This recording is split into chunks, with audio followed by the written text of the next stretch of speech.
Good morning students. Today we are going to see the chapter and the name of chapter is plant increasing the number. In the previous period we already have been learned about the types of seeds, and the types of seeds are monocotyledon seeds and dicotyledon seeds. Now we are going to see the next part of this chapter, that is seed germination. What is meant by seed germination?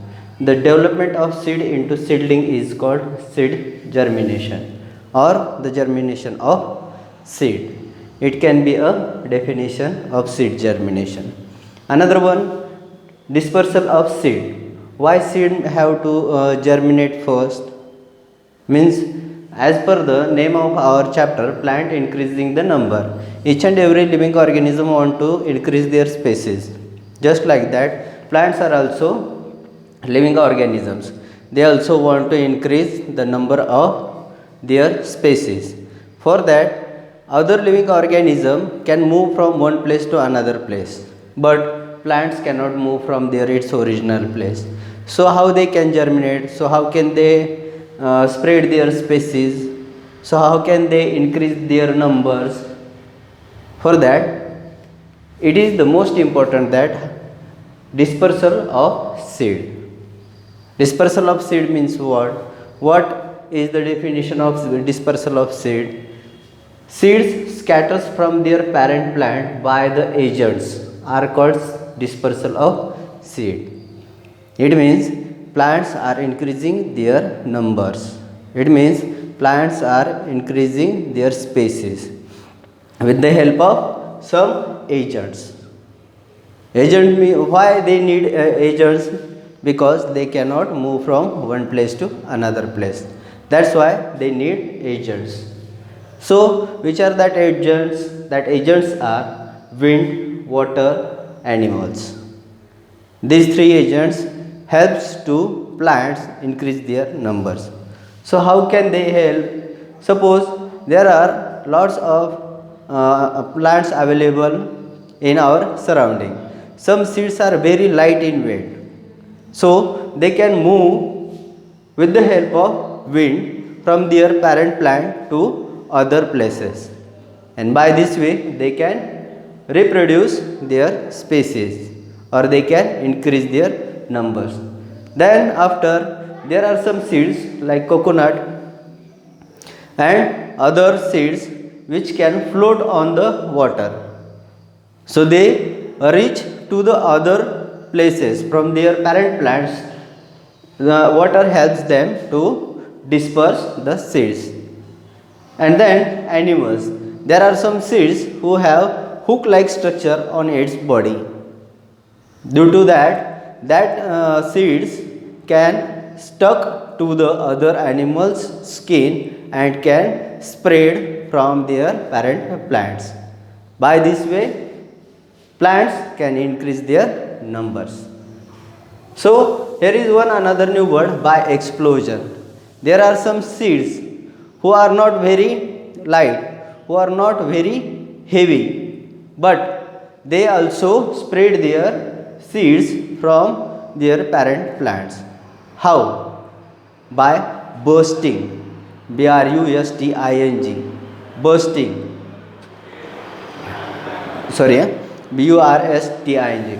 So, after explosion, the seeds scatters from their parent plant to other places with the help of wind. This is also a type of spreading or scattering the seeds.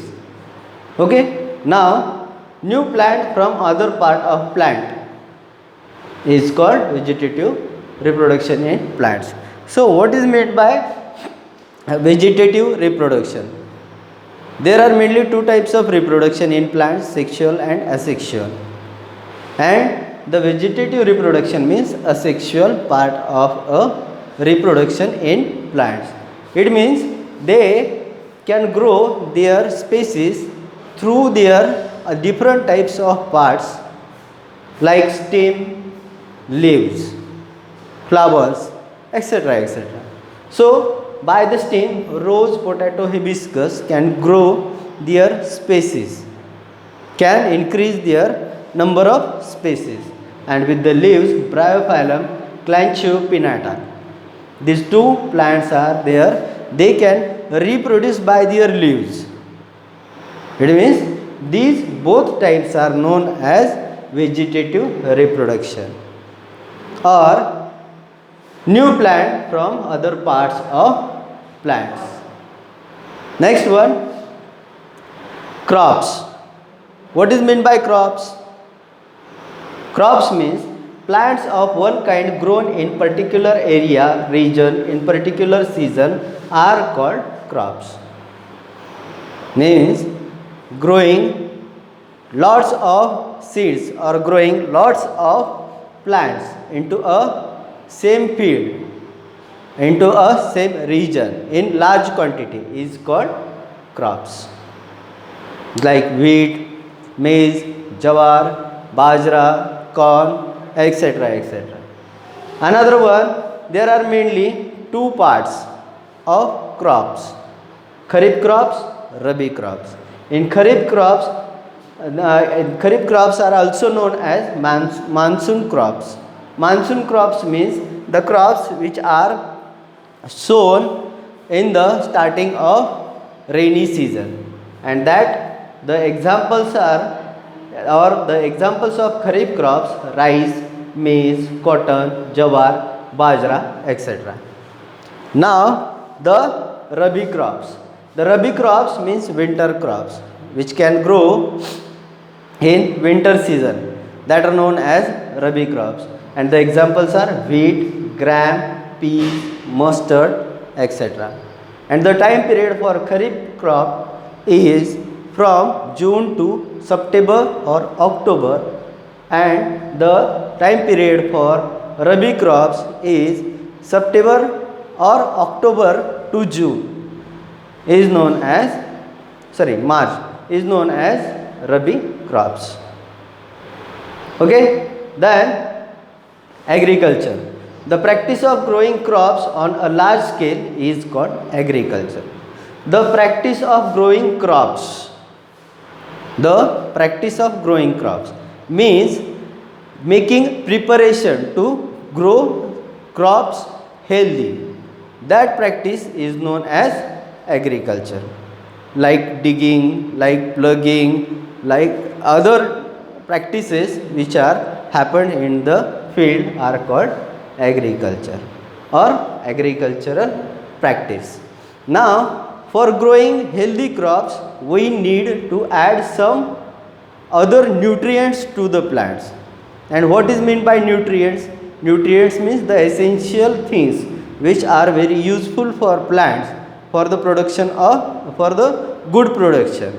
And there are mainly two types of fertilizers, that is natural and man-made. Natural fertilizer means manure, which is made by our house waste materials, and it is natural. It is very helpful for our soil also. Then man-made fertilizers. Man-made fertilizers means urea, phosphates, nitrates. These man-made fertilizers are used to grow our crops healthy, but these are made from chemicals.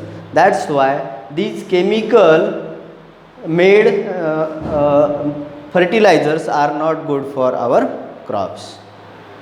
Okay, another, there are two fertilizers we can say, or insecticides, pesticides. Insecticides means which can kill the insects which are growing on our crops, and pesticides means the insects or the pests which are growing on our crop and that are very harmful for our crops, that are known as insecticides and pesticides. So we have been finished this chapter here. You have to solve your exercise by your own. Have a good day.